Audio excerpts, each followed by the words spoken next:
বাগেরহাটে টাইফয়েড টিকাদান ক্যাম্পেইন বিষয়ক জেলা পর্যায়ের পরামর্শমূলক কর্মশালা অনুষ্ঠিত হয়েছে।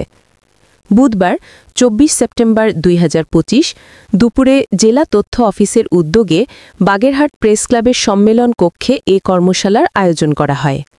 ভার্চুয়ালি যুক্ত হয়ে এ কর্মশালার উদ্বোধন করেন গণযোগাযোগ অধিদপ্তরের মহাপরিচালক ফাইজুল হক।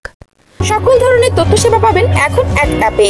তাই বাগেরহাটকে আপনার হাতের মুঠোয় রাখতে এখনই প্লে স্টোর থেকে ডাউনলোড করুন ডিজিটাল বাগেরহাট মোবাইল অ্যাপ এবং উপভোগ করুন আপনার প্রয়োজনীয় সকল সেবা।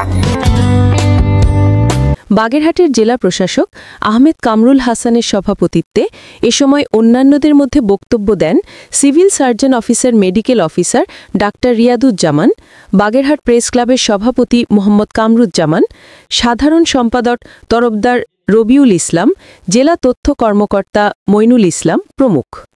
আলোচকবৃন্দ বলেন, শিশু, কিশোর কিশোরী ও নারীর স্বাস্থ্য সুরক্ষায় টাইফয়েড টিকাদান কার্যক্রম অত্যন্ত গুরুত্বপূর্ণ। এই বিষয়ে গণমাধ্যম কর্মীদের ভূমিকা জনসচেতনতা তৈরিতে বিশেষভাবে কার্যকর হবে। সকলের অংশগ্রহণের মাধ্যমে আমরা এই টিকাদান ক্যাম্পেইনটাকে বাস্তবায়ন করতে চাই। টেকনিক্যাল ইস্যুগুলো যে কাগজটা আমরা পেয়েছি, আমি সেই কাগজটা পড়লাম এবং ডিজি স্যার অলমোস্ট সেই কথাগুলো মূল পয়েন্টগুলো